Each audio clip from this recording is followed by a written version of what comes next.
Today we'll talk about Section 11.1 on simple interest. There are several terms that we will regularly use. Interest is the amount of money paid by a financial institution on a certain amount of money deposited. It's also used to describe the amount of money that's paid to a financial institution in order to borrow a certain amount of money. Principal, or present value, is the amount deposited or borrowed. And future value is the amount of money that will be in the account after T years. In other words, the future value of the money. There are two types of interest received from accounts of deposit with financial institutions or incurred when taking out consumer loans. If the amount of interest is based only on the amount of money borrowed or deposited for a fixed period of time and is not affected by periodic payments made toward the amount owed or borrowed, then the interest is called simple interest. Take a ridiculous example where you had 50% interest payments, simple interest payments. If you start out with $100, after year one, 50% of 100 is 50, you'd get a $50 payment. After year two, you'd get a $50 payment, and after year three, you get a $50 payment. The simple interest idea is that the principal stays the same and you get a certain amount off of that each year. That's simple interest. A good way to think about this is with a simple interest account, the interest that you receive on the principal does not earn any interest itself. The principal, in this case $100, earns interest, but the interest payments themselves, the $50, never earn any interest. The second type, called compound interest, is something we'll talk about in the next section. Let's focus on simple interest. The formula for calculating the amount of simple interest is given by capital I is equal to capital P RT. Capital I is the amount of interest earned or paid. Capital P is the principal or present value. Little r is the interest rate written as a decimal. And sometimes little r is called APR, which stands for annual percentage rate. And little t is the time in years. It has to be in years. For example, $500 is deposited in an account paying 6% simple interest. How much interest will the deposit earn in 4 years? You simply plug into the formula. The principal is $500. That's how much you deposited. The interest rate is 6%, written as a decimal. You move the decimal 2 places to the left. That gives you 0.06. And you're doing it for 4 years, so t is equal to 4. And if you multiply those three numbers together, 500 times 0.06 times 4 equals, you get 120. So you'd make $120 in interest if you put $500 in for 6% interest for a period of 4 years. And if the interest were simple interest. Sometimes you don't want to know just the amount of interest you earn. Sometimes you'll actually want to know how much money's in the account after 4 years, or however many years. And to do that, we just take the interest, which was $120, the amount of interest, and add it back to the principal, which is $500. So the principal plus interest gives you the amount of interest in the account, which is $620. That $620, the total amount in the account after a certain period of time, is called the future value. And as always, when you're doing these calculations, your final step should always be trying to see if your answer at least seems fairly reasonable. So if you take $500, put it away for 4 years at a pretty good interest rate, does it seem somewhat reasonable that you might end up with $620? And I would say yes. If the answer had come out to be $6,200, I would say no, that's probably a mistake. That sounds wild. So always think about that when you do a calculation to see if your answer even seems reasonable. If it doesn't, you can probably find your error and fix it. Another example. If you withdraw part of your money from a certificate of deposit before the date of maturity, you must pay an interest penalty. Suppose you invested $7,000 in a 1-year certificate of deposit paying 8.5% interest. After 6 months, you decide to withdraw $7,000. Your interest penalty is 3 months simple interest on the $7,000. What interest penalty do you pay? And round your answer to 2 decimal places. Now that problem is very wordy, but if you just read one of those very last sentences, that's really all you really need to know to do the calculation. It says your interest penalty is 3 months simple interest on the $7,000. So all you need to do is take your interest formula, capital I is equal to capital P RT, and figure out what the amount of interest would be on that. So $7,000 principal at 8.5% would be 0.085 for R, and your time always has to be in years, so 3 months is 3/12 of a year. Notice that 3/12, if you take your calculator out, is just 0.25, and if you multiply those three numbers together, you'll end up with $148.75. That would be the penalty you would have to pay for withdrawing that $7,000 early by 3 months. Now, just to summarize, I put the formula back up here again. The formula for calculating the amount of simple interest is capital I equals capital PRT, where I, P, R, and T are as defined earlier. That's the amount of interest. If I want to know how much is actually in the account, I'm going to call that capital A. The future value is capital A. It's simply the principal plus the interest. We've already talked about that. But notice that I, capital I, is really PRT. So if I took that capital I out and substituted PRT, I have a capital P in both terms. I could actually factor a P out and get P times the sum of 1 plus RT.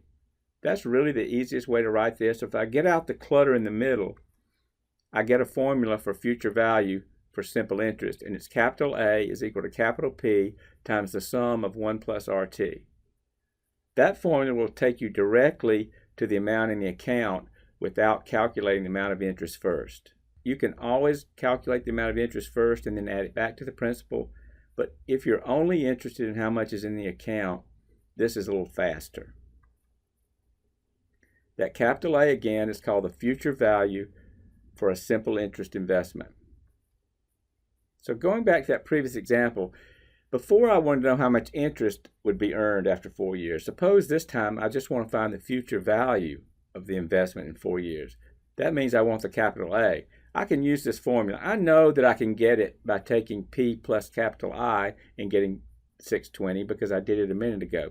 But what if I want to go directly for the amount without actually calculating capital I first? All I would have to do is plug 500 in for capital P, 6%, which is 0.06 in for R, and T is equal to 4, and do the calculation. 4 times 0.06 is 0.24, 0.24 plus 1 is 1.24, and 1.24 times 500 is 620. It's the same answer I got earlier. You can do it either way. This formula is actually faster if all you want is the amount in the account, but you can certainly calculate it the other way as well.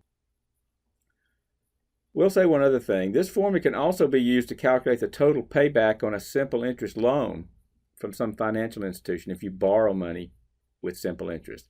In this case, capital A is called the maturity value of the loan, and it represents the entire amount paid back or to be paid back, which includes both the principal and the interest.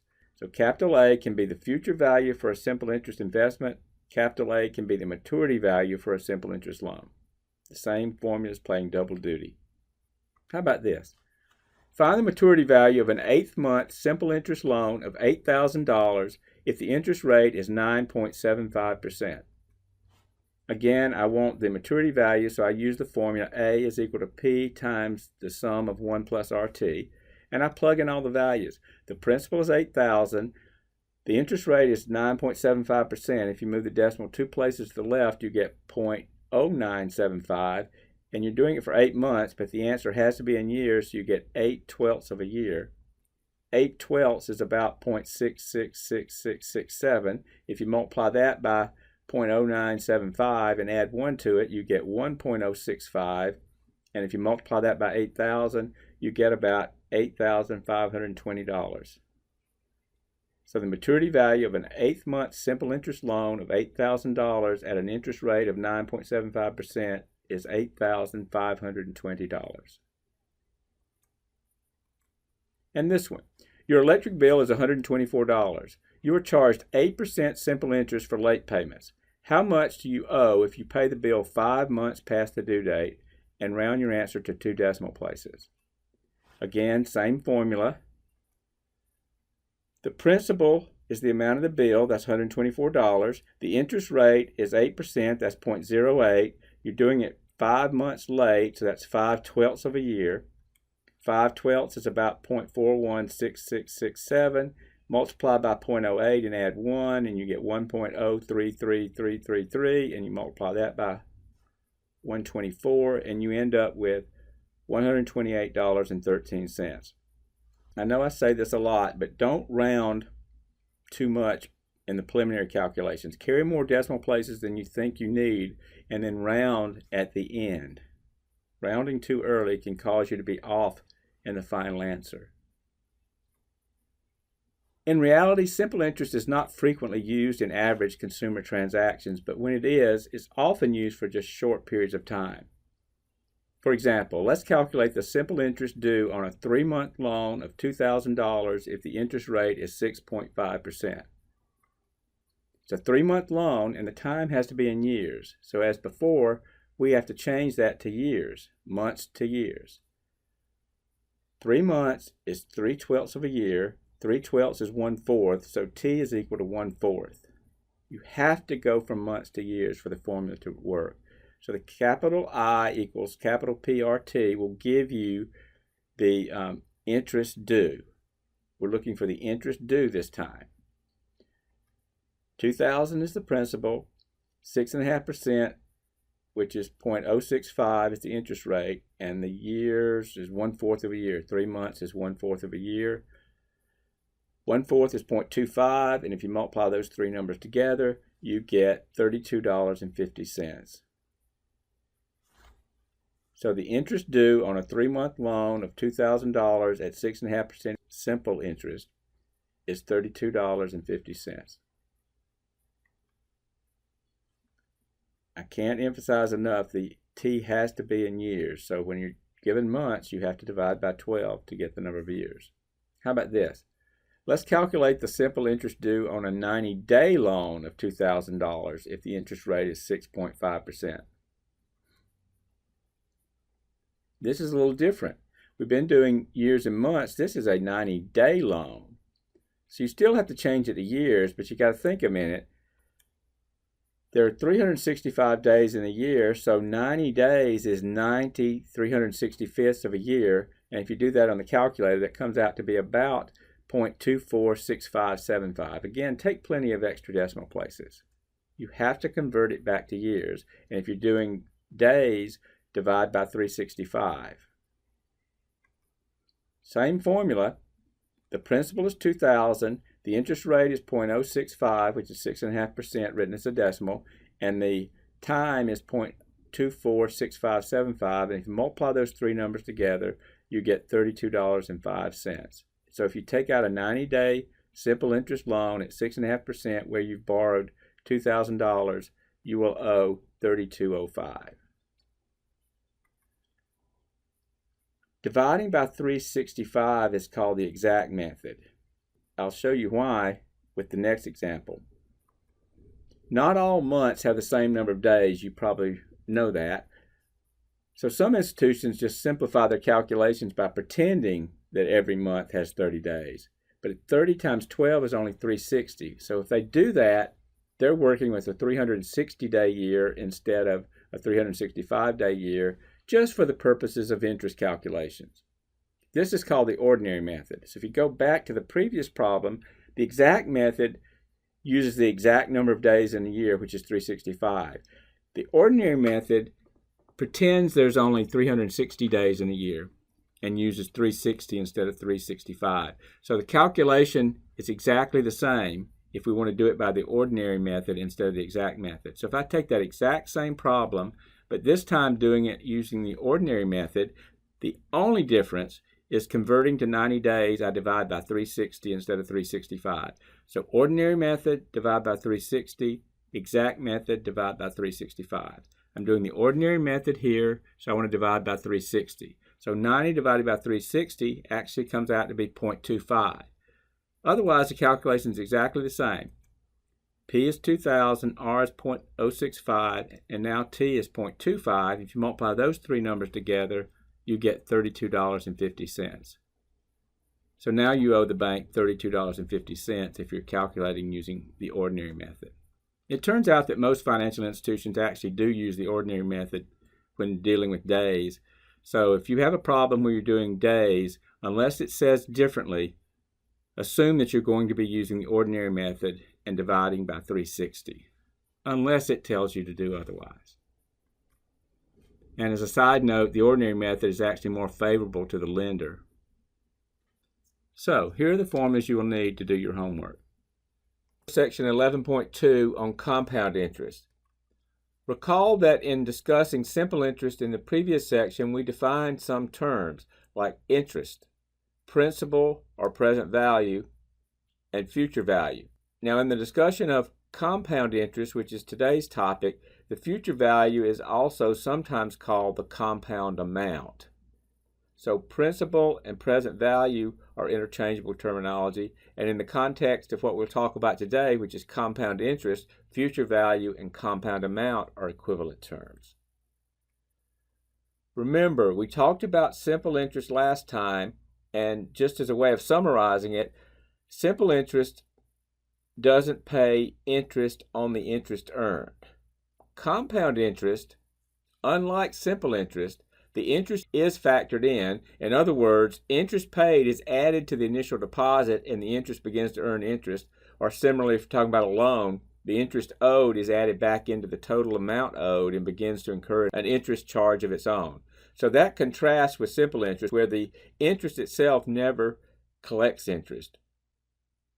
So compound interest, the interest itself either receives interest if you're saving money. For compound interest, this is kind of an extreme example. I did an example with 50% interest rate for simple interest, but let me take that same example, and it is extreme. Nobody's going to give you a 50% interest rate, but it illustrates the point. We have a simple interest with 50%. I did that last time. I want to take that same $100 principal, same 50% interest, but this time I'm going to let it compound at 50%. Compound interest versus simple interest. You can see what happens. In the first year, if you put in $100 and left it for a year, at 50% interest, you would earn $50 at the end of the first year. At the end of the second year, you'd earn another $50, and at the end of the third year, that $100 would earn yet another $50. So far, it's just like simple interest, but here's where it differs. The interest that you earned in the first year, in this case $50, in the second year earns its own 50% interest, which means it earns $25. And then in the third year, it earns another $25. And then if you move to the second year, that $25 that you earned in interest also earns interest for the third year, and 50% of 25 is $12.50, so that $25 would earn $12.50 interest. So you can see every amount of interest starts earning its own interest, and that's what compound interest is. And that graph gives you what's called the interest trajectory. Most interest-bearing accounts pay compound interest rather than simple interest.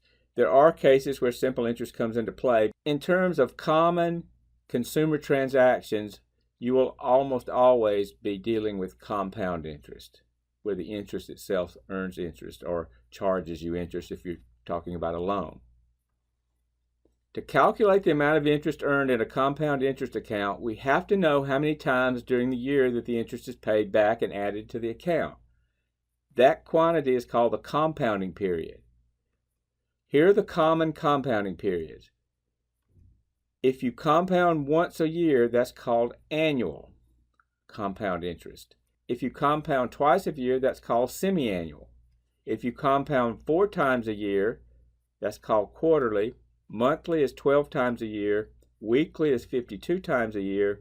And assuming you're using the ordinary method, daily is 360 times a year. Remember in the last discussion we talked about using the ordinary method most of the time we talk about daily interest rate. I won't derive the formula for compound interest, but I will give it to you.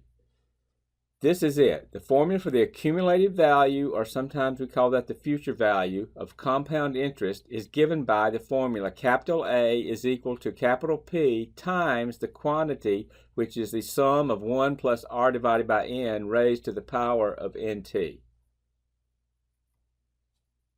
That capital A is called the future value, or as I said earlier, sometimes it's called the compound amount, and sometimes I call it the accumulated value to sort of make sense of the capital A.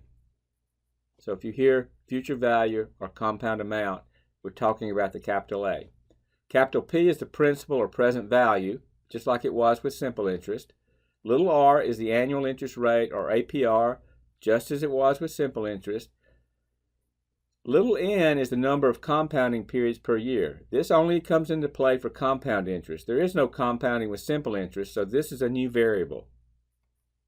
And little t is the time in years, just as it was for simple interest. So basically, we only have one new variable, and that's little n, which is the number of compounding periods per year. We have one new variable, and we have the new formula. For example, $2,000 is deposited in an account paying 4% annual interest compounded quarterly. How much money will be in the account after 3 years? Using the formula, principal is the amount you started with. You put in $2,000, so the principal is $2,000.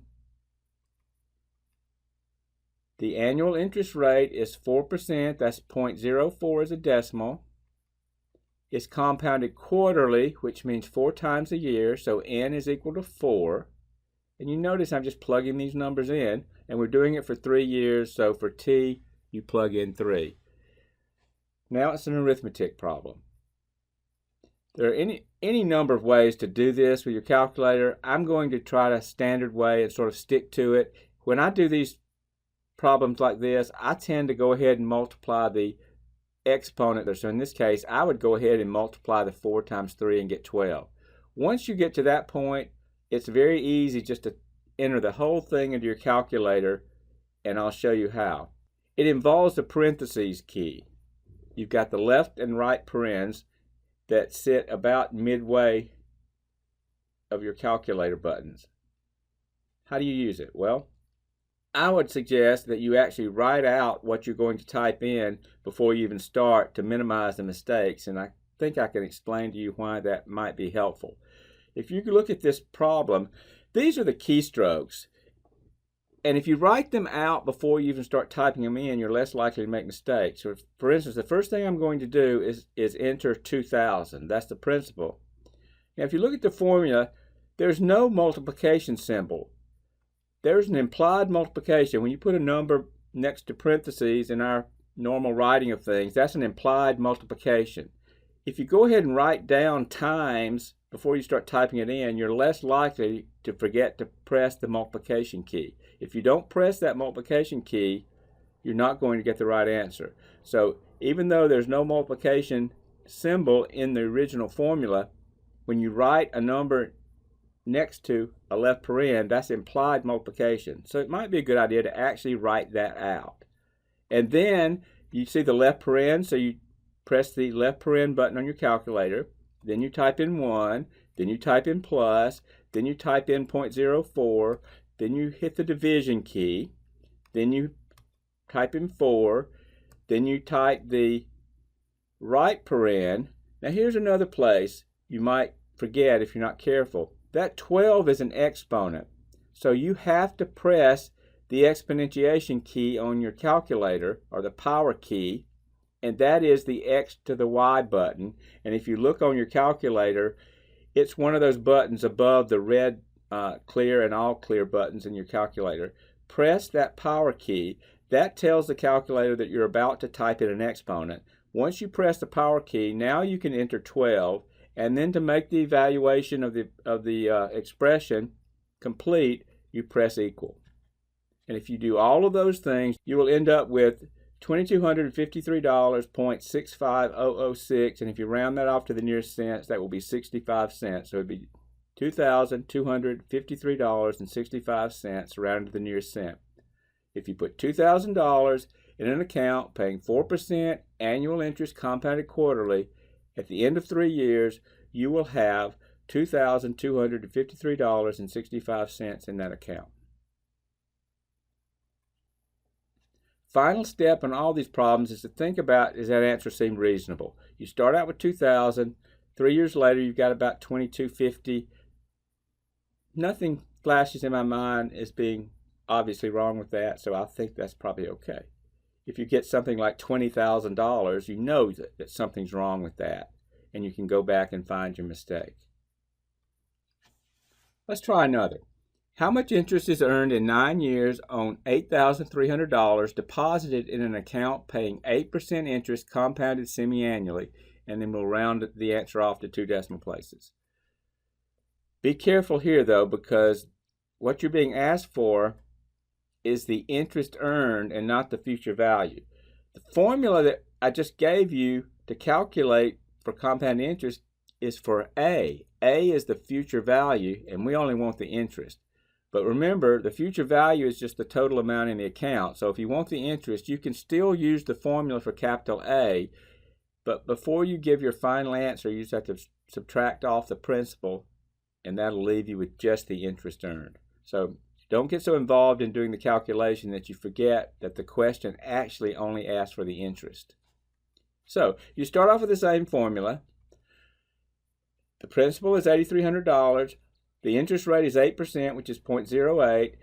It's compounded semi-annually. That's twice a year, so N is 2. And it's for 9 years, so T is 9. Plug into the formula, and if you use my technique, you'll go ahead and do 2 times 9 and get 18, and then go to your calculator. I can type that entire expression in my calculator now in one swoop.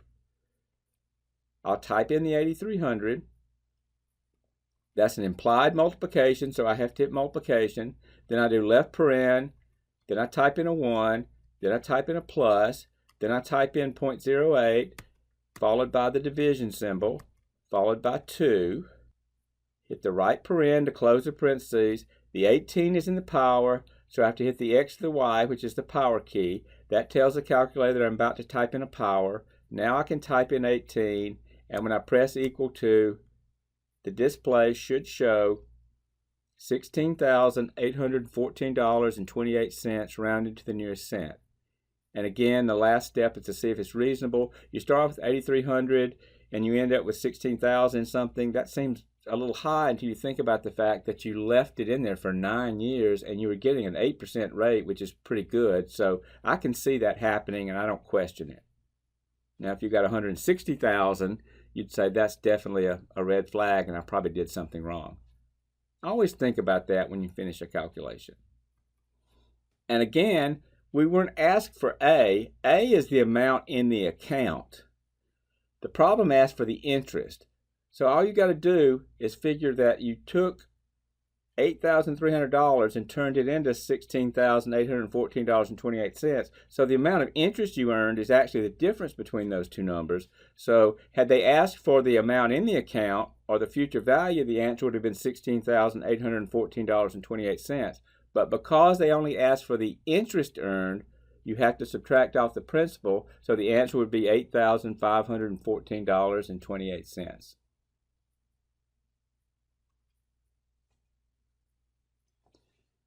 Another. In 2017, John's salary is $50,000. If the inflation rate is 2.5% annually over the next 5 years, what would John's salary be to have the same purchasing power in 2022? Now, on the surface of it, this looks nothing like taking money and putting it into a savings account, but in fact, a salary subjected to an inflation rate is exactly like putting money in a bank and seeing what it's worth later. So although it's not worded in terms of that, anytime you see a salary with an inflation rate calculation, it's going to be the same thing. So we use the same formula, and we notice that the rate is annually, so that means we're compounding once per year, so N is 1. The interest rate is 2.5%, so that's going to be 0.025 when you change it to a decimal. The principal is the starting salary, which is $50,000. We're looking over a course of 5 years, so T is 5. And of course, 1 times 5 in the exponent is just 5.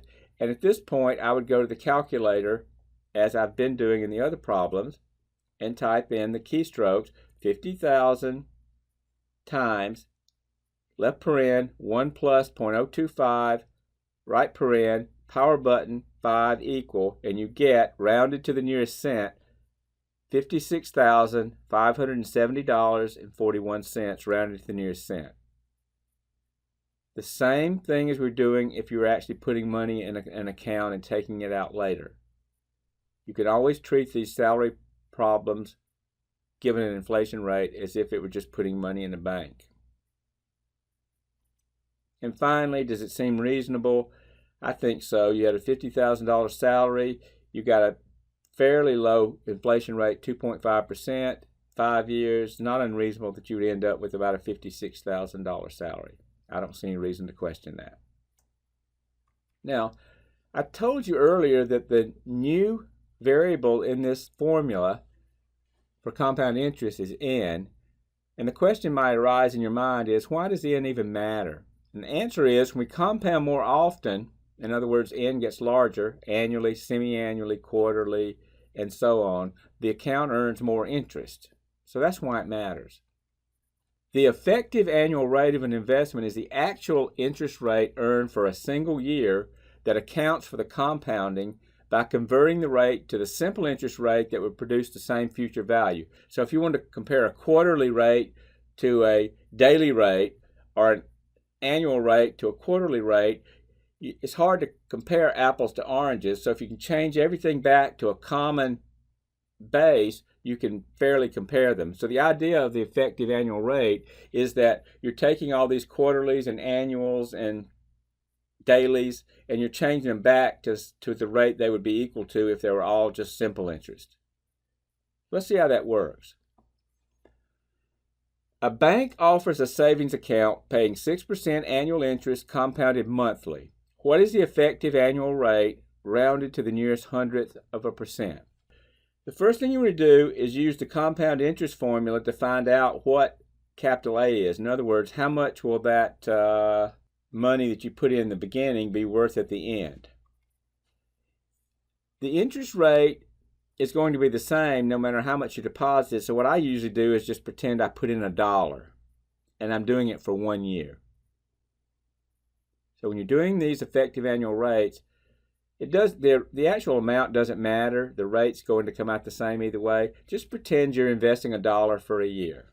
And if you do that, we know the interest rate was 6%, so that's going to be 0.06, and we know we're doing it monthly, which means n is equal to 12. If you plug all those numbers in there, including the assumption that we're only investing $1 for a year, you get that expression. And of course, I always take the multiplication of the exponents and get that out of the way, so that turns out just to be 12. And while I was there, I went ahead and divided 0.06 divided by 12, but you really could go ahead and build that into your calculation. You need to play around with this calculator and get comfortable with the way that makes most sense to you. There's no one way that's always better than every other way, but you need to practice and get your comfort level. So this time I decided not only to multiply the exponents, but I decided to divide the 0.06 divided by 12. I didn't have to do that first, but I did. And if you take the 0.005 and add it to 1, you get 1.005. And so all you're doing is taking 1.005 and raising it to the 12th power. And if you do that using the power key, you get about 1.0616778. So I did that whole problem without trying to type the whole thing in. But you could have done it that way. In fact, it'd be a good idea to try just doing it by typing in the whole equation with left and right hand parens, or the whole expression with left and right hand parens, and see if you don't get the same thing.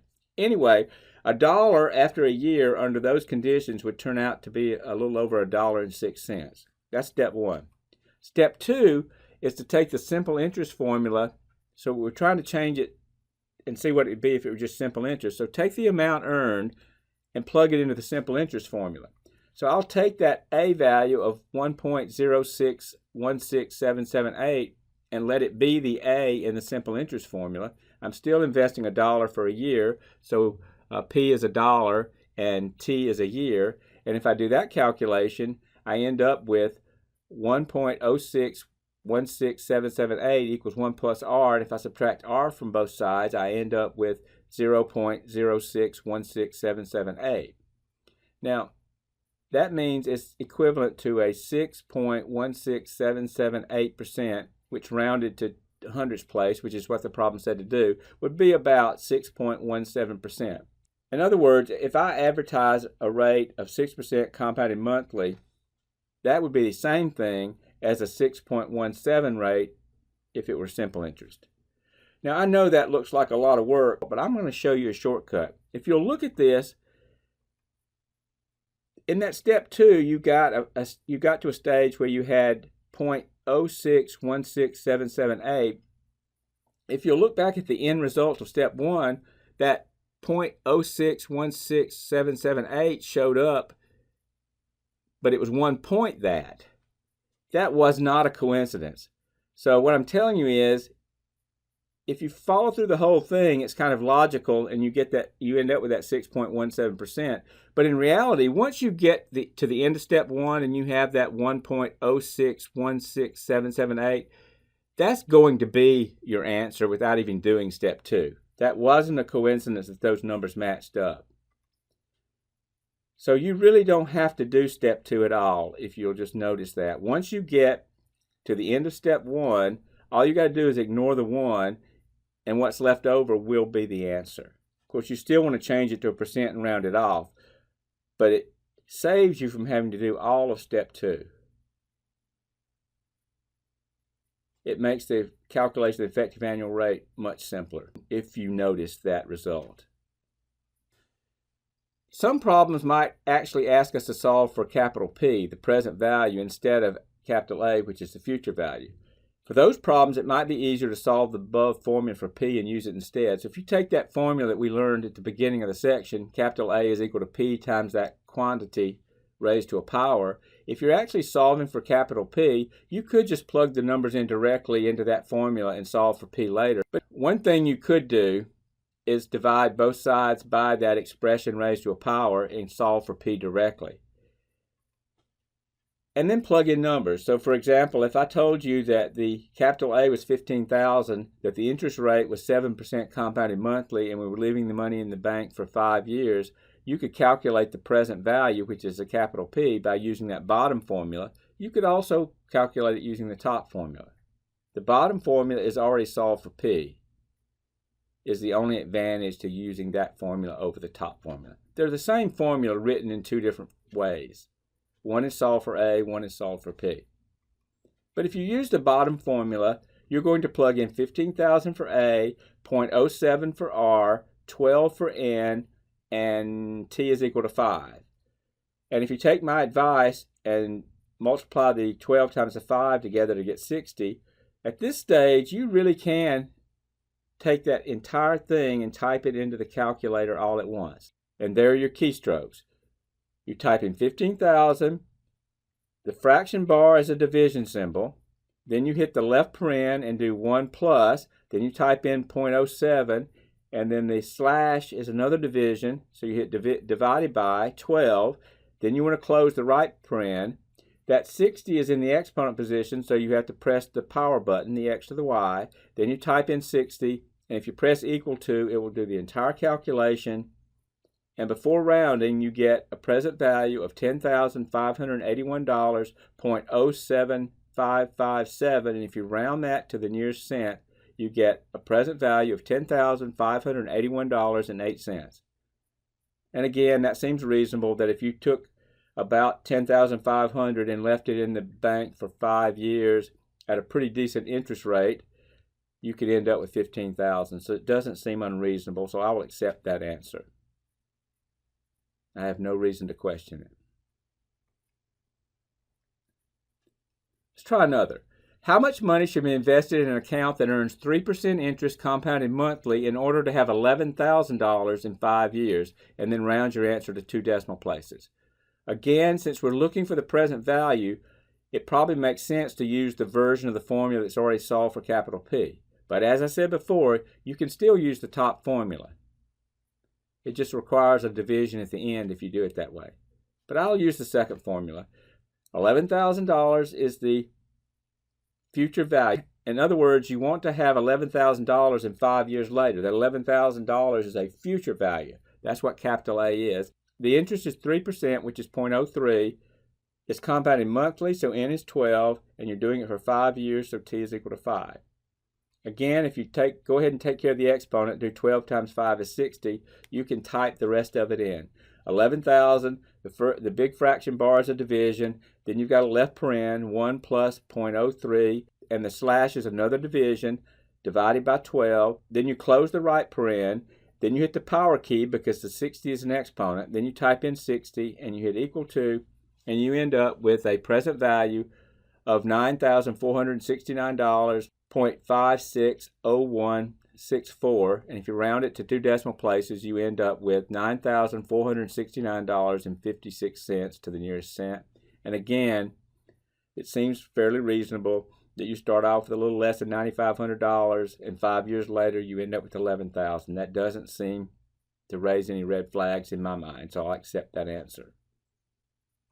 And again, I said this before, but those two formulas for capital A equal to and capital P equal to, those are really the same formula.